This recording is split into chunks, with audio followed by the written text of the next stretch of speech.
Okay, hello, good evening. It's Thursday night at 7 o'clock, so that means you are watching H3 on Just TV. I'm Alan Friesen, also known as the Actor Palace. With me is Brother Scott Sweetman. How you doing tonight, Brother Scott? I'm doing great. I want to give a shout out to all of those listeners in podcast land. We appreciate you as much as our viewers on digital media. So welcome to everyone joining us tonight.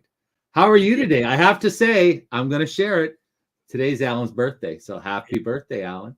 Thank you. It has been a very nice day. I've been getting all kinds of nice birthday wishes and sweets and pats on the back and hugs. It's been lovely. It's been lovely. Well, I feel kind of cheated because this year I didn't get to give you a birthday hug. I wasn't able to come to our lunch meeting, or I would have given you a big one.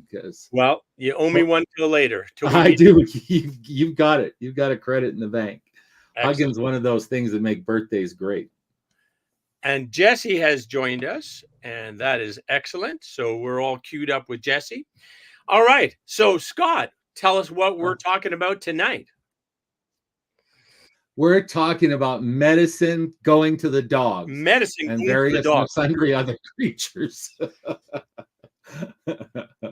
Yeah, if you read our summary on the show, we're having a little bit of fun there. But, it's sort of been the stuff of science fiction and folk tales and, tall tales. And it's about animals' ability. There was a great show when I was a kid. I think it was a Canadian show, The Littlest Hobo. Oh, yeah, I saw that. Sure. Yeah. And the Littlest Hobo would go around and save people. He was a German Shepherd, and they had a little banjo theme, and he'd go walking down the railroad tracks at the end of every show. As a kid, I thought, damn, that dog's smarter than any human I know. I want to study from that dog.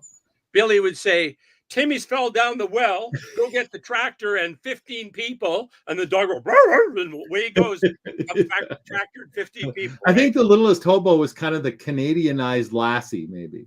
Yes, that's right. That makes sense. But anyway, so, we've been talking about, as you know, I've got a new puppy, and it's like having a new baby. It seems to be all I talk about to people. But I got thinking about animals, and I got thinking about all the benefits of health. And I just did a quick search, and I thought, Happy birthday to you. We're live right now, eh? You know that? Okay, cool. All right, good. In typical H3 fashion, we're getting a call from our show's producer saying, hey, hi. Exactly. But we're all up to speed now. So we're live now. And a big shout out to Jesse Palmer, who, all joking aside, has put up with us for years and continues to provide a platform for our fun and hijinks. That's true. Very nice man. He was recently met the dean at the college, who was kind of interviewing him and thanking for his community service and his community building ways. Yeah, Jesse is like a lightning rod for do-goodery. He's a good man. It's funny when I run into good people or people that sort of immediately strike you as a good person in all kinds of walks of life. My barber, for one, and I was saying, she was asking me about the podcast, and I said, oh yeah, we've been with Jesse Palmer for a long time. And she's like, oh, I know Jesse. I used to work for Jesse, at some club or something. And I run into people all the time that, know Jesse, and it always seems as people that are involved in community and out there doing stuff for other people. And it's great. Very much so. I interrupted you. You were saying about the Littlest Hobo. Yeah, the Littlest Hobo is this episode, not officially sponsored by the Littlest Hobo, but what got us in this direction. And I got looking and found out that it's a mainstay of science now. It's pretty cutting edge stuff, pretty interesting. And there's some reasons for that. I think everyone has heard stories about dogs being trained to recognize all different types of smells and scents. They can, when you go to the airport, they'll have 2 or 3 different dogs that are trained for different scents.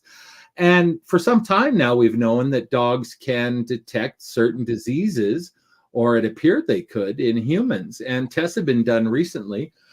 I was reading a good article in Nature magazine about how they are very good at detecting lung cancer, breast cancer, and ovarian cancer. Amazing. And yeah, because they have incredible smell ability. Mhm. And they're trainable. They like working with people.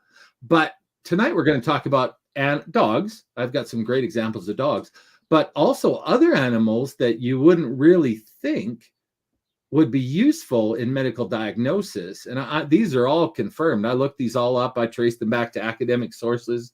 So this is not hearsay. This is the current information on these things. And we're going to be talking about bees, rats, pigeons, like some amazing stuff. Well, I know I am intrigued. Carry on. Tell us more. Okay, so when we were going through COVID, one of the things I should back up.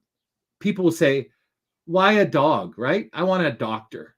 Okay, but one of the things about animals is that they're not invasive, right? Would you rather have a dog sniff your luggage or have somebody open it up and pull all your stuff out and hand it back to you and say, "Here, pack your stuff"? Yeah, Right? I'd rather have a dog. Sure. Yeah, absolutely. And the other test that we looked at, the animals were able to do these to discern using body fluids. So the person doesn't even have to be present. And some of the applications are, for example, like the conflict.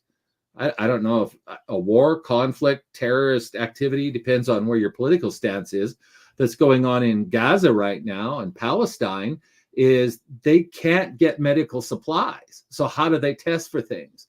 Well, a lot of these studies are done on animals that are pretty much available anywhere. Think a common rat, pretty much available in any situation, everywhere in the world, except Alberta. We're rat free. It's interesting. If you search rats, we come up as one of the rat free places on the planet. That's an interesting story too.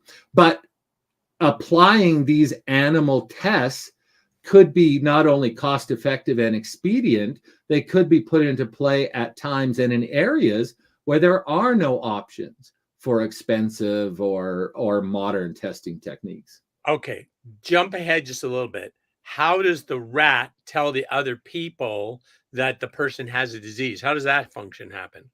That's a great question. And we were talking about that over lunch, is how do how do we know what mice choose? You wanted to know about the rats. I'm going through here.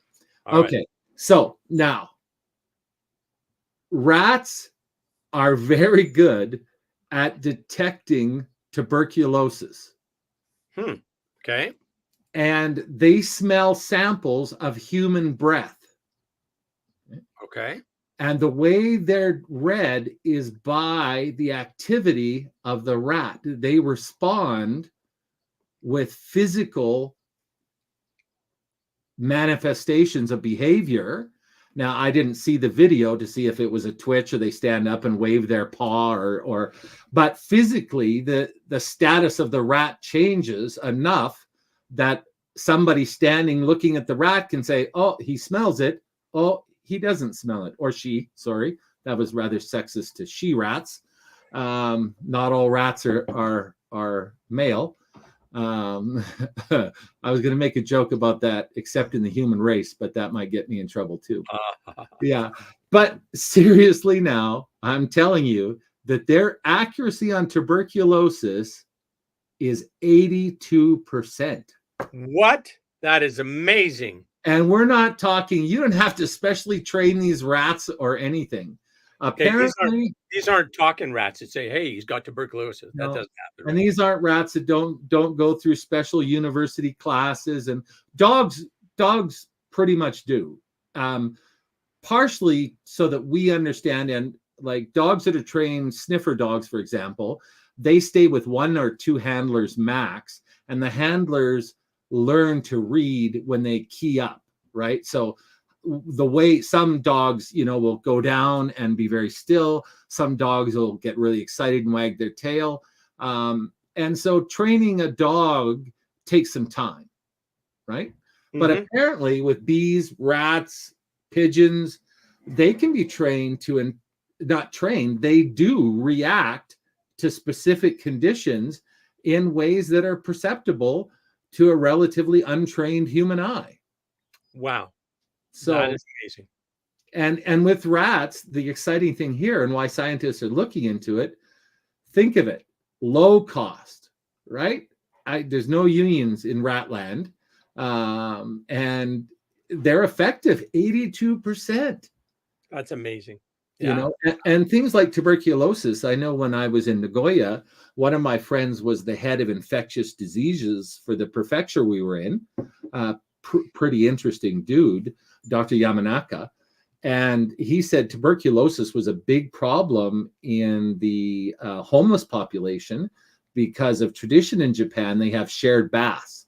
And in any humid condition, tuberculosis spreads quite quickly. Sure.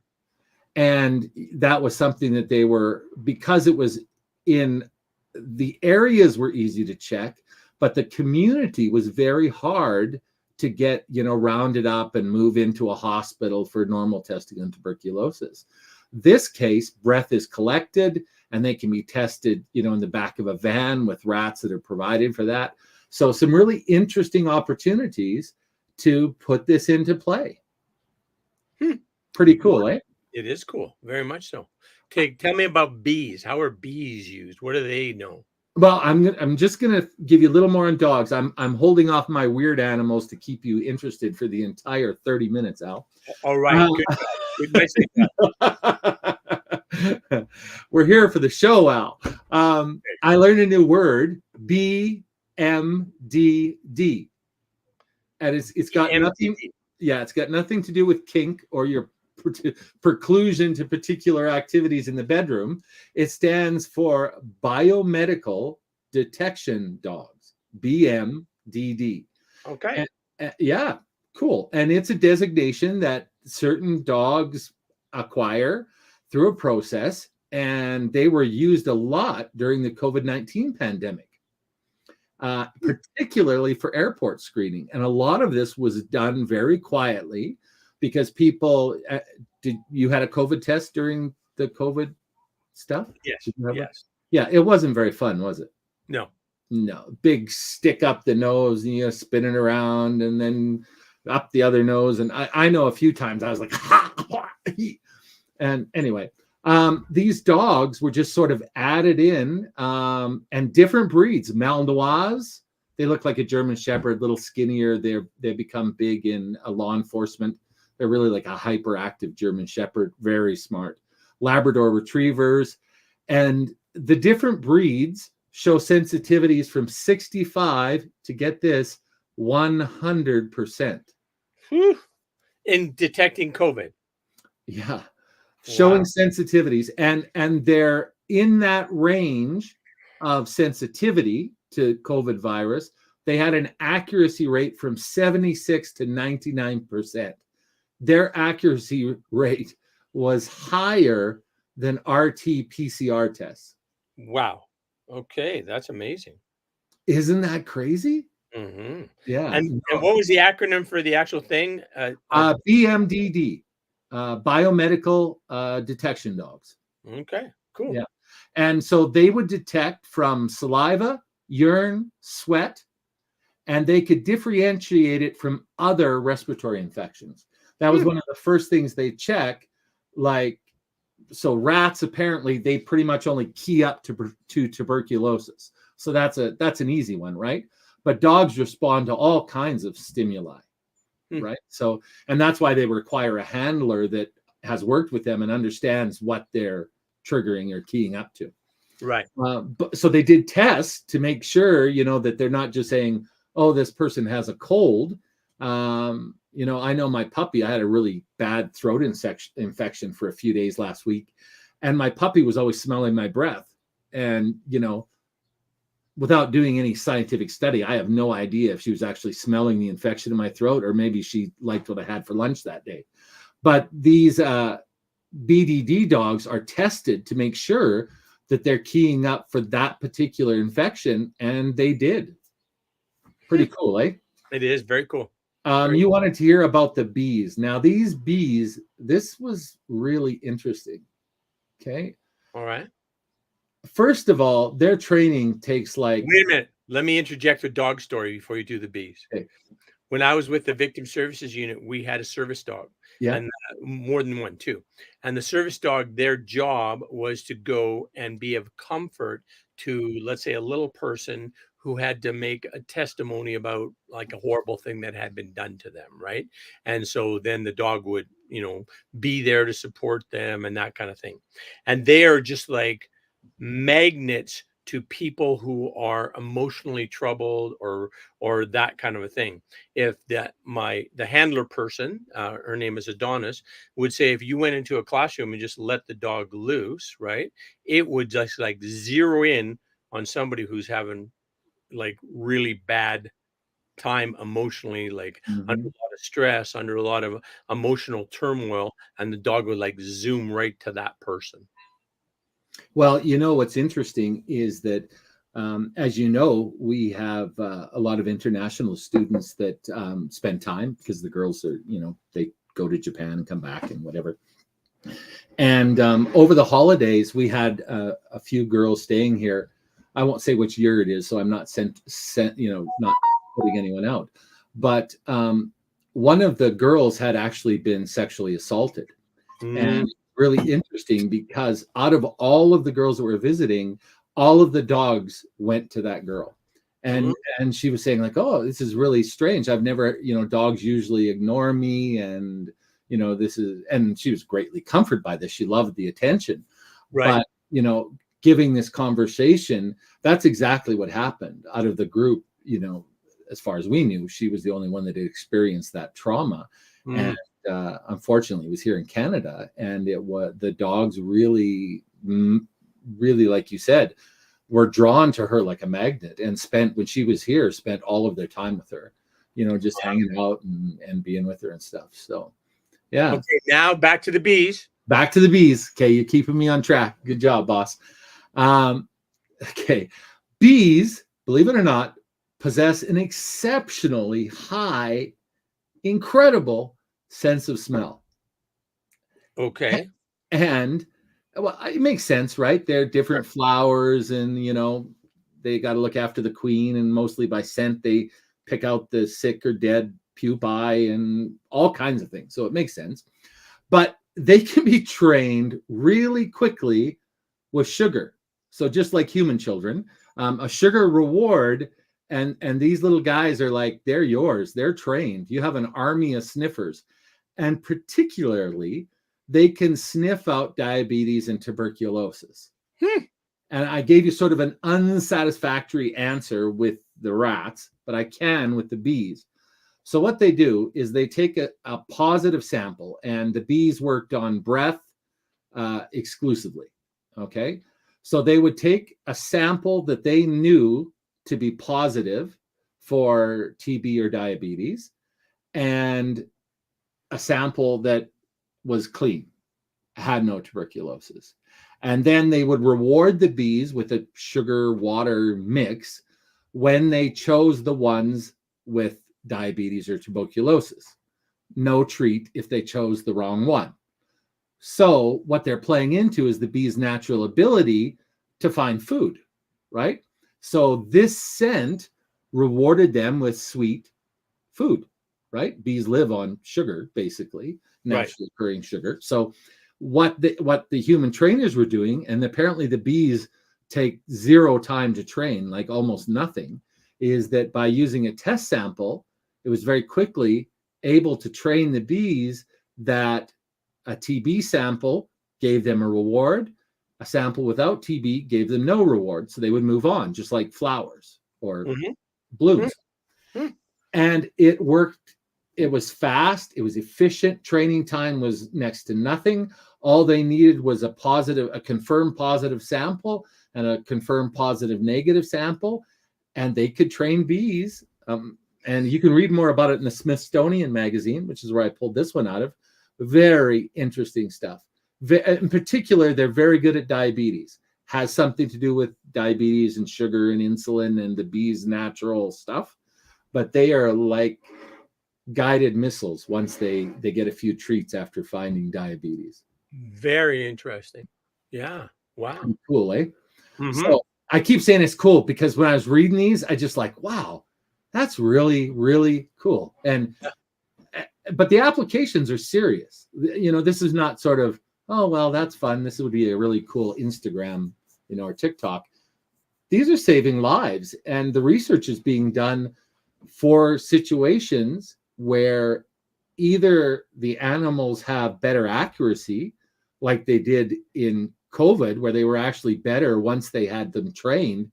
They were better than what are they, PRC tests, PCR tests, RT-PCR tests, higher rate of success than the test. That's fantastic. Or like the bees, where it's really simple and can be employed almost anywhere. Rats, I think, have that one done. Cancer detection by medical detection dogs. We're back to our biomedical BMDD dogs. Right. And prostate cancer, they can pick up with over 70% accuracy. Hmm. Now, what's interesting here is that, yes, we have, so the system that we use now in a hospital is 200 times more sensitive than a dog's nose. But it requires machine learning to interpret the results. Okay. So a dog using nothing more than its internal AI or intelligence, not artificial, but its intelligence, was 70% accurate with no big expensive equipment, no big computer aided diagnostics. So MIT put this article out, and they were looking at it again in regions or areas where maybe, like, it's pretty easy to fly a dog in on an airplane to a remote community, right? Pretty hard to fly in, a big set of testing equipment and the computers that go with it, etc. Well, yes. Sorry. They can also, even like you're saying, they take a breast sample. So once they have a breast sample, it's probably good for quite a period of time too, right? It's not like they get the person to blow in it, seal it up, and then that can be transported back to the dog as well, for that matter. But it's something that probably doesn't matter about temperature and changes, those kind of things. The breast sample is still going to be valid, even like if it took a week to get that to the dog that was trained, then that would still probably be effective in terms of their results, right? So I think that's a great point. And I don't know, I confess, H3, where we're very confident to say, I have no idea. But I really don't know about, what the tolerances are in terms of the sample they need for detecting prostate cancer. But I do know drug dogs, for example, drug smugglers do everything they can to disguise the smell. They put it in coffee, they put it in garlic, they put it in chili peppers, they dissolve it in gasoline, they dissolve it in kerosene, and the dogs can still pick it up, right? Mm-hmm. So if that's the case, and the dogs can still pick up explosives or drugs with all of these things trying to mask the scent, I doubt if a little bit of extra time or heat is going to stop them from detecting a sample of, prostate cancer when they're looking at it. So I think it's a valid point now. So are there medical facilities that utilize dogs on a regular basis, that usually these special trained dogs on a regular basis? If you flew during COVID, you probably were exposed to a COVID dog. And again, they didn't make a big deal out of it. They didn't, because of all of the controversy over COVID and testing and whatever. We're used to seeing dogs at the airport. We don't have a big issue when they come by and give us a sniff, right? Right. So not in all cases, but there were cases where the dogs were just added into the mix of airport security and just walk through, a crowd, and whether they were sniffing for explosives or drugs or COVID. Of course, they don't broadcast that information, but it was active. There's an article in Frontiers in Veterinary Science, if somebody wants to look it up, about biomedical dogs, detection dogs, pardon me, and how they're put to use. So yes, actively throughout the world, there are animals that are right now doing this in populations for various reasons. Do we, as like the producers of the H3 show, do we put our source notes, like publish them or anything like that? Since we moved to the podcast, I always have them. So I have them going back to almost every show we've done. And we were putting them on the old website, and then we changed. So I'm just, Alex, who's our podcast genius through Astronomical Audio. Did I get the name of his company right? Sorry, Alex. I'll add it to the notes. We're adding it to the Acapellist website. So this week, it will be up, and I will be including all of the links with each show. Nice. So that's one of my jobs after our show is done and posted, is I go in and add these links. So right now they're available to our podcast people, but they'll be available on our website this week for our new shows, and I'll slowly work my way backward. But yes, I keep notes. If somebody sent me an email and said, hey, you were talking about this, where did that come from? I can tell you. Nice. Beautiful. Yeah. Okay, so going back, which one of the amazing feats haven't I told? Oh, pigeons. I'm holding on to that one. Which do you want to hear about first, pigeons or ants? Let's hear pigeons. Yeah. Okay. This is an interesting one, right? And this is an unusual experiment. I don't know if this went any farther than the experiment, but it was interesting. Pigeons were trained, same way as the bees, rewards, no rewards, etc., to distinguish between images, photographs of cancerous and non-cancerous breast tissue. Okay? No person didn't have to be there at all. They were trained to respond to samples of cancerous or non-cancerous breast tissue, pecking on the sample or the target or whatever their indicator was. Do you know how well they did? 84%.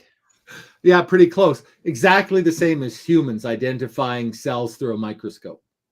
Okay. Yeah. Interesting. So wait a minute. So they saw a picture of the breast tissue. Yes. And then pecked at the ones that had cancer. Yes. Okay. All right. And they performed as well as humans identifying cancerous cells from microscoped images. Okay. And this is a BBC article, so I'm not making this up for fun. This is real stuff. And yeah, I don't know if it's been applied, but it was a very interesting test. Very interesting. So tell me about the ants. Yeah, ants. We have 2 minutes. Can I get the ants in? Yes. Okay.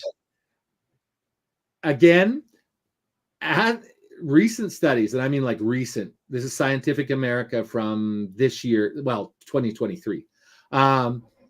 Ants can be trained to detect cancerous compounds in urine. They respond to the presence of compounds by lingering around the samples. So you know how, I don't know, maybe not every kid is as weird as I am, but if we were having lunch outside, I would take a little bit of my sandwich and a little bit of my dessert and a little bit of my vegetable or whatever, and I'd put it on the ground and I'd watch how many ants would pile up on which kind of food and see if that had any reflection of my personal taste according to whatever I had put out for the ants. I really thought you were going to say I would go and pee on the anthill is what you're Well, yeah, you're a farm kid, you know. Yeah, boys are terrible. Anyway, yeah, they will respond to the presence of these compounds, cancerous compounds, by lingering around the samples. And there's potential in this because extremely low cost, right? Doesn't damage or destroy the ant. And it can be used for very early detection. The ants can pick up minute amounts. It's very easy to interpret. If there's more ants on this sample than the control sample, it's positive. If there's no difference, it's a negative. Right? Yeah, so cool. Really simple. And I thought this one was incredibly interesting.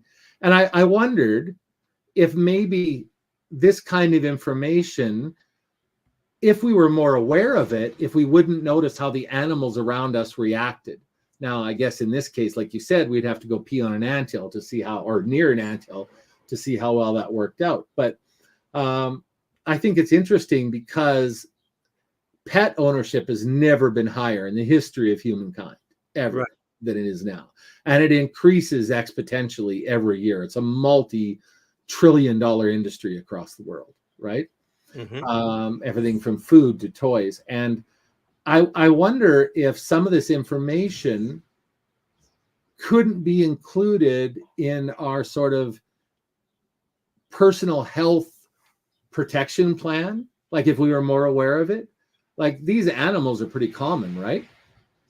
So and some of them don't really require any training or minimal training. Hey, was there any study on cats that they had any special abilities? Sorry, cat lovers. I knew that was going to be a question. And the whole cat thing is a huge rabbit hole. Cat people are very protective of their furry friends. Yeah, probably the cats have special abilities, but they just don't give a shit. They're not going to use them. They're not going to try helping people with them. They're too aloof. Well, I do have one about cats. Let me just find it here. Okay. All right. Well, wait a minute. Are we over time? We're just 1 minute over. I'll do it quick. This came from the Cat Bandit blog. Okay. But they were quoting a study at the University of California. Cannot confirm that, but I trust them. They seem legit. Cats can detect certain odors associated with cancer. University of California showed cats identifying melanoma scents. So again, it wasn't clear in the article how, with 80% accuracy. But what they noted here is historically cats have been believed, and this was sort of tying in what I was saying, to have healing powers, and that historically it was believed they could detect illness. And so modern antidotes and I can never say this word. Modern stories of cats alerting owners to health issues are all over the internet. Like just that's what I said, by a rabbit hole, right? But some science has proved that it is true. So I'll throw that out to you cat owners and lovers. Have a look at the University of California study, 80% accuracy. All right. Okay. All right. Take us home there, Scott. From my very good friend on his birthday, Alan Friesen, the acapellist, myself, Scott Sweetman, and all the furry critters out there helping us live better, happier, hopeful, and healthy lives. Thank you very much, and we'll see you next week. See you next week at Thursday, 7 p.m. Get a Matson to our Indigenous brothers and sisters.